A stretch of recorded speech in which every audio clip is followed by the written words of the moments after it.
Abre a tua Bíblia em 1 Coríntios, no capítulo 11. 1 Coríntios, no capítulo 11.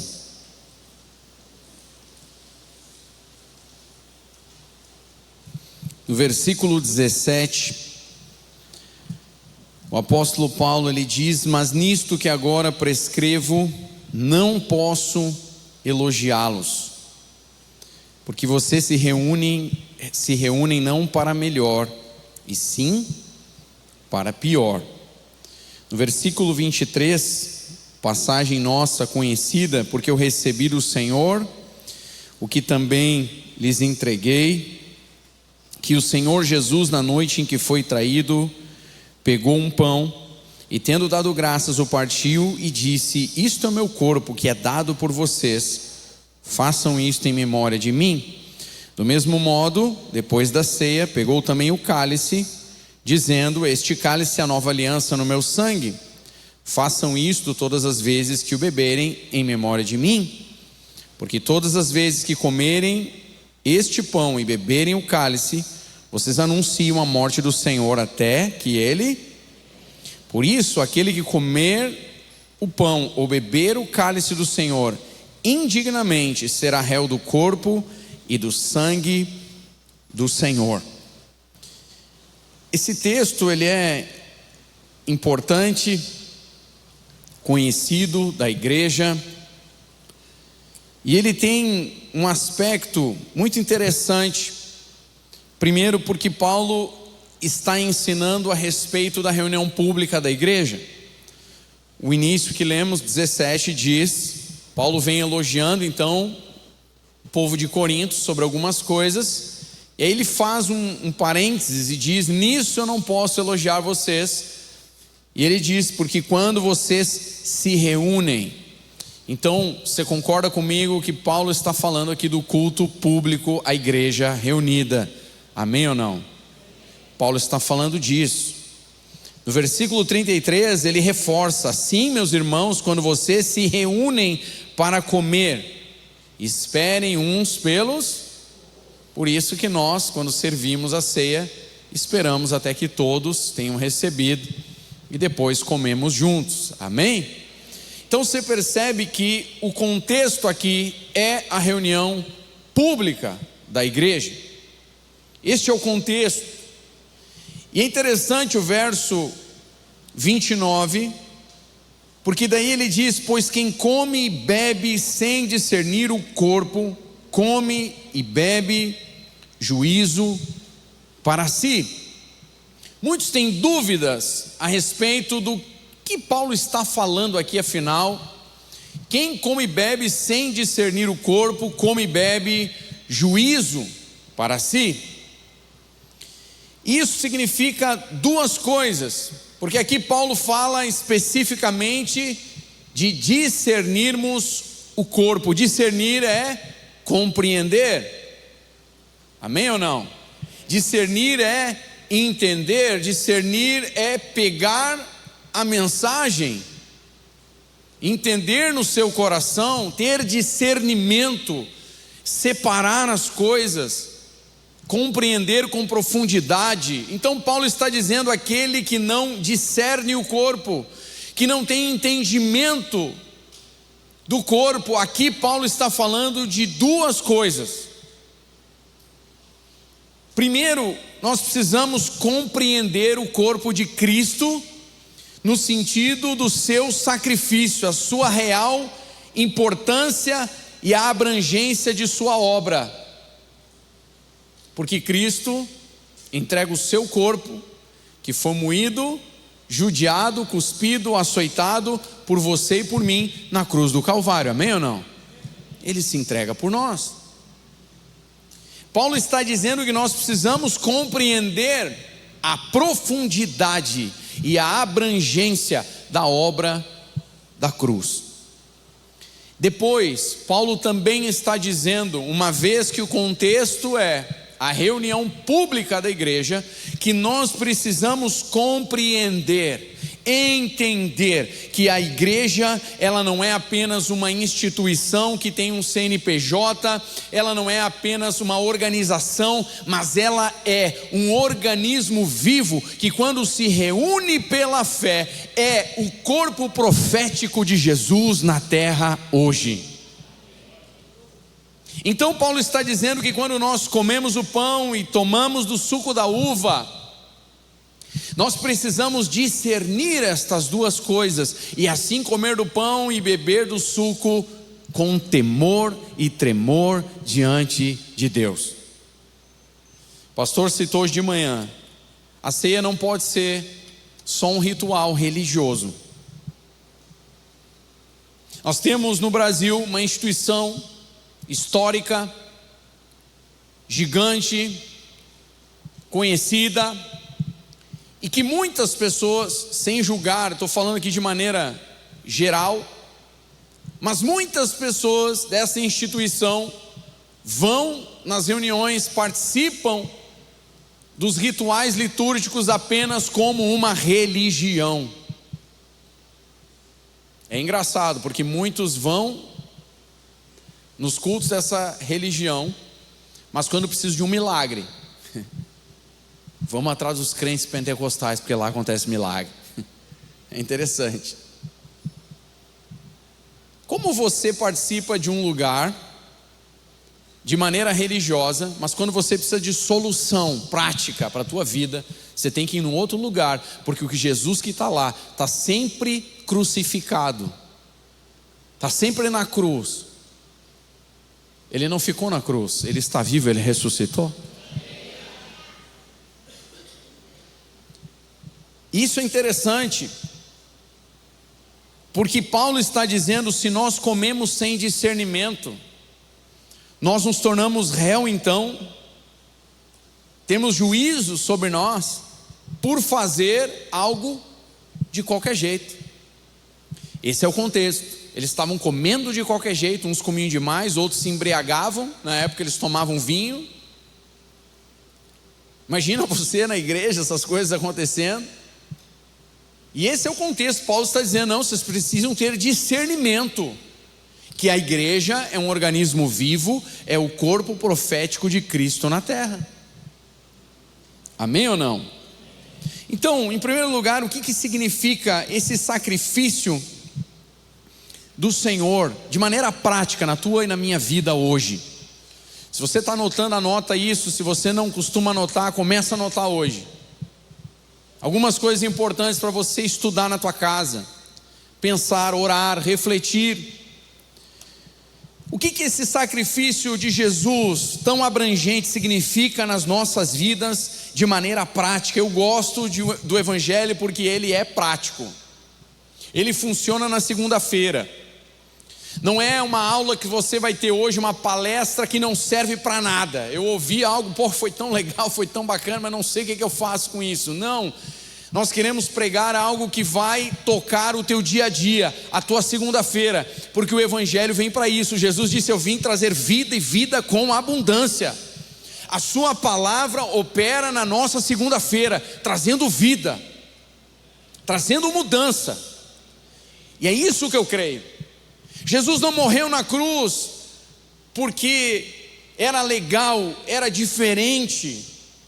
Ele morre na cruz porque isso era necessário, para que você e eu pudéssemos desfrutar desta vida abundante.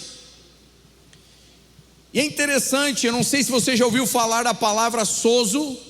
É uma palavra grega que está nos evangelhos, mas o interessante sobre esta palavra é que ela é usada tanto para a salvação, quanto para a cura, quanto para a libertação. E ela representa esta abrangência do sacrifício do Senhor na cruz e em sua ressurreição. E quando nós comemos o pão e tomamos o suco, nós fazemos memória da obra da cruz, daquilo que Jesus fez por nós. Amém ou não? Sozo, no grego koiné, que é o grego arcaico em que o Novo Testamento foi escrito, A raiz da palavra significa salvar, manter são e salvo, resgatar do perigo ou destruição, salvar alguém de ferimento ou perigo, salvar alguém que sofre de perecer, ou seja, alguém que sofre de doença, fazer ficar bem, curar, restaurar a saúde, preservar alguém de perigo ou destruição. O uso da palavra sozo no Novo Testamento confirma o que os escritores bíblicos e o próprio Senhor Jesus usava esta mesma palavra em situações espirituais, físicas e circunstanciais. Por exemplo, Mateus 1:21, e lhe porás o nome de Jesus, porque ele salvará, aqui a palavra é sozo, o seu povo dos pecados deles. Em Romanos 10, versículo 9, se em teu coração creres que Deus o ressuscitou dentre os mortos, serás salvo. Aqui a palavra é, o que é, irmãos? Sozo. Nesses textos, estamos falando de salvação, do resgate da nossa vida, e a palavra aqui é sozo. Em outros textos, por exemplo, Marcos 5:34, aquele texto conhecido da mulher do fluxo de sangue, no final, depois da cura, Jesus diz: filha, a tua fé te salvou. Que palavra você acha que foi usada? Qual é a palavra? Fala para quem está do teu lado. Sozo. Em Lucas 17:19, na volta do leproso, 10 foram curados, um só volta. Nós citamos isso na outra semana. O samaritano, Jesus disse: levanta-te e vai, a tua fé te salvou. Que palavra você acha que foi utilizada? Sozo. É interessante. A palavra é usada também para descrever alguém que foi liberto de opressão demoníaca ou resgatado do perigo iminente de morte. Em Lucas 8:36, texto que fala do Gerazeno, diz: e os que tinham visto contaram-lhes como fora salvo aquele endemoniado. Que palavra você acha que foi usada aqui em salvo? Mateus 8:25, a tempestade no mar, os discípulos gritam: Senhor, salva-nos. Que palavra que você acha que foi usada? Então perceba, essa palavra ilustra muito bem a abrangência da obra de Jesus nas nossas vidas. Quando você come do pão, quando você bebe do suco da uva, você lembra tudo o que Jesus fez por você e por mim. Ele nos salvou, Ele nos curou e Ele nos libertou. É algo completo. Aliás, o texto bíblico diz que aquele que começou a boa obra há de completá-la até o dia de Cristo Jesus. O Senhor não faz as coisas pela metade, Ele completa. O seu sacrifício é completo e abrangente. E quando nós participamos da ceia, nós lembramos desta obra. E todos os grandes teólogos, em obras diferentes, eles trazem esta mesma visão de que quando Jesus salvava alguém, Ele estava restaurando toda a ordem da criação naquela pessoa. No espírito havia a reconciliação com o Pai, na mente e na alma a libertação de tormentos, e no corpo a cura das enfermidades. Significa que toda vez que Jesus salva alguém, Ele está restaurando a ordem do reino de Deus na vida daquela pessoa, no corpo físico, no espírito e na alma. É algo completo. Então, quando participamos da ceia, nós estamos lembrando desta obra completa e abrangente do Senhor nas nossas vidas. Você não pode comer o pão e beber do suco apenas de uma maneira religiosa. Estou cumprindo aqui o meu papel no primeiro domingo do mês, primeiro final de semana do mês, tomei o suco, comi o pão, então eu estou, cumpri minha obrigação para com o Senhor. Não é assim que funciona.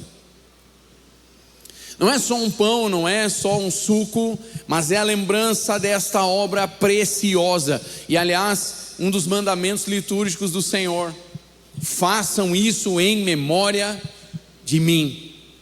Lembrem, quando Jesus está à mesa com os discípulos, entrega o pão, dá graça ao Pai antes, rasga o pão, entrega aos seus discípulos, manda que todos comam um pedaço, depois pega o cálice com o vinho e entrega aos seus discípulos, e ele diz: este é o sangue da nova aliança para a remissão de pecados. Olha a importância da lembrança que temos ao participar da ceia. Nós lembramos que Deus fez uma aliança conosco. Jesus morreu por nós, e nós que não merecíamos nada, talvez o que merecíamos era o inferno, mas Ele morre a nossa morte e nos dá a sua vida, paga o preço por nós. Isso é discernir o corpo de Cristo. Isso é olhar para Ele e entender a abrangência do que Ele fez por nós. E como é importante relembrarmos isso, porque nós estamos a mais de 2000 anos de distância daquilo que o Senhor Jesus fez, mas todos os meses, quando comemos o pão e bebemos o suco, nós relembramos, para que na nossa memória isso fique firme, forte, que nunca esqueçamos aquilo que Ele fez por nós. A importância disso, não só isso, mas em fé, tomarmos posse de tudo isso que Ele conquistou por nós. Ah, Senhor, eu ainda estou enfermo, eu ainda tenho uma dor, eu ainda tenho uma condição, eu ainda preciso de libertação em uma área, eu ainda preciso de um toque de Deus. Então tome posse disso, entenda: Jesus já conquistou a tua cura, o teu milagre, a tua libertação na cruz do Calvário. Coloque fé nisso. Seja teimoso. Deus gosta de uma fé teimosa, de quem bate e continua batendo e diz: essa doença não é minha, não é meu câncer, isso aqui apareceu aqui, eu não nego, mas eu creio que Jesus me curou, Ele levou na cruz do Calvário. Você vai ver o que vai acontecer, se você tiver fé, se você clamar, se você não se conformar com isso. Faça todos os exames, faça o tratamento. Quando Jesus cura, os médicos reconhecem, mesmo que não reconheçam que foi Jesus, mas eles vão reconhecer a tua cura. Nós não precisamos dar uma forcinha para Deus, não precisa parar de tomar a medicação, não precisa e não deve. Continue fazendo o que o médico mandou, mas Jesus vai te curar, e o médico vai reconhecer e vai dizer: não precisa mais, não tem mais nada. Não sei como, mas não tem mais nada. Então, pegue isso. O pastor citou de manhã pessoas que já foram curadas na ceia.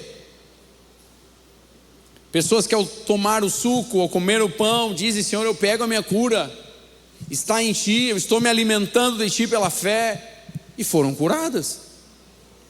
Não é o pão que é especial, não é o suco que é especial, é a fé que você coloca no Senhor, e quando está comendo e quando está bebendo o suco, está lembrando do sacrifício, e ao lembrar coloca fé naquilo que Jesus fez e pega a abrangência do que Ele realizou. Amém ou não? Mas em segundo lugar, quando Paulo diz que quem come e bebe sem discernimento do corpo, come e bebe juízo, ele também está dizendo que nós precisamos discernir que a igreja não é uma instituição, não é um clube, não é um lugar que a gente se reúne para se divertir, mas a igreja é esta manifestação profética da noiva do Cordeiro, do corpo de Cristo. Isso aqui é interessante. Em João 19:34 diz que um dos soldados corta o lado de Jesus com a lança, e logo saiu então sangue e água. É um texto interessante.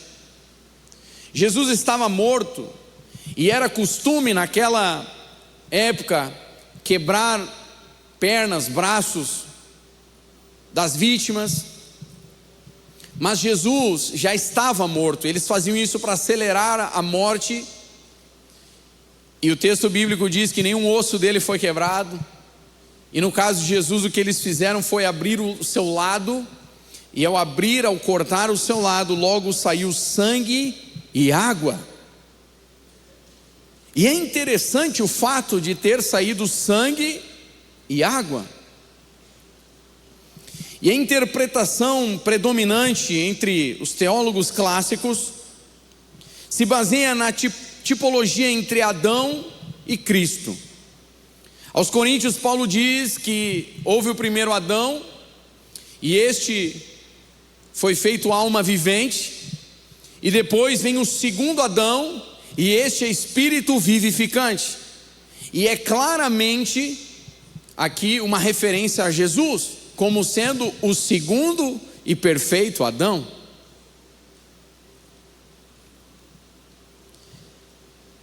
E é interessante porque em Gênesis Deus faz cair um sono profundo sobre Adão, e enquanto ele dormia, Deus abriu o seu lado, e de sua costela formou quem?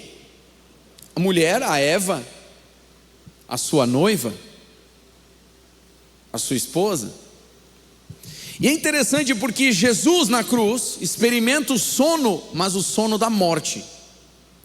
Enquanto estava morto, o seu lado é aberto por uma lança romana, e do seu lado flui o material, o sangue e a água, que forma a igreja, a sua noiva. Isso é profético. É uma visão profética da igreja, que foi gerada biologicamente e espiritualmente da essência de Cristo. Há uma frase de Agostinho: Adão dorme para que Eva seja feita, Cristo morre para que a igreja seja feita.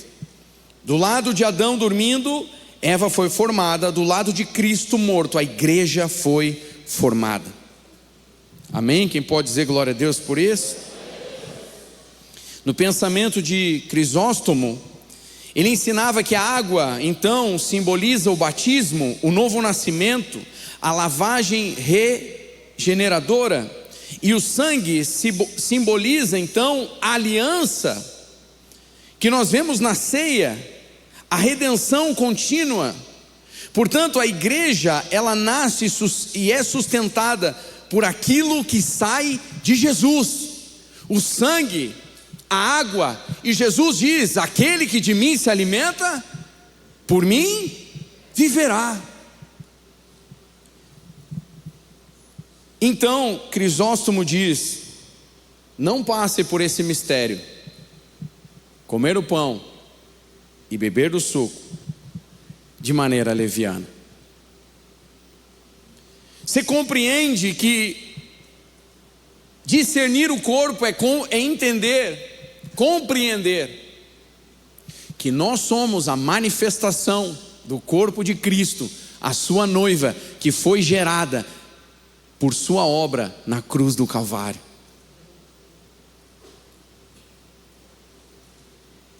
Nós fomos formados através do seu sangue, através da água purificadora que nos regenera no batismo para uma nova vida.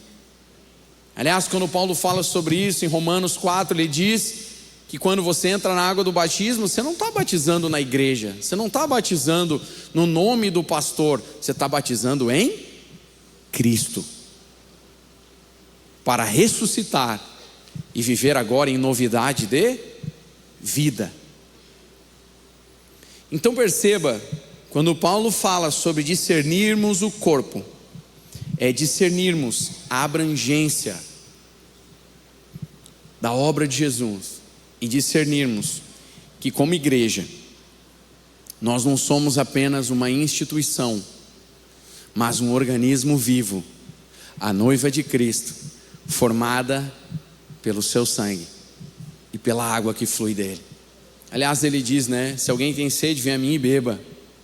Ele tem água viva para cada um de nós. nos alimentamos dele, então a sua força é que nos faz viver todos os dias. Então, compreender essas verdades, irmãos, alinha o nosso coração em uma visão bíblica, em uma visão de amor e de compromisso, nos tira de um ritual frio e puramente religioso, nos coloca agora dentro de algo vivo, poderoso.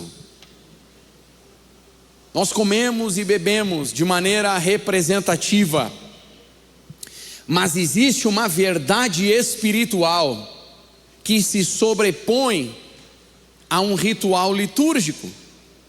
Comer um pão é comer o pão, beber o suco é beber o suco, mas quando você faz isso discernindo com fé, há uma verdade espiritual que sobrepõe a tua ação. Você está se alimentando de Cristo, você está bebendo de Cristo, e Ele te dá força para que você venha viver pela sua força, pelo seu Espírito. Amém ou não? Você pode dar um glória a Deus por isso?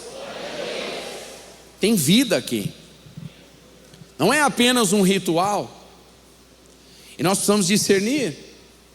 Paulo, quando chama a atenção dos irmãos de Corinto, ele está dizendo: cuidado, havia uma bagunça ali, se reuniam de qualquer jeito, comiam de qualquer jeito, bebiam de qualquer jeito, e Paulo estava dizendo: cuidado, falta discernimento, falta entendimento.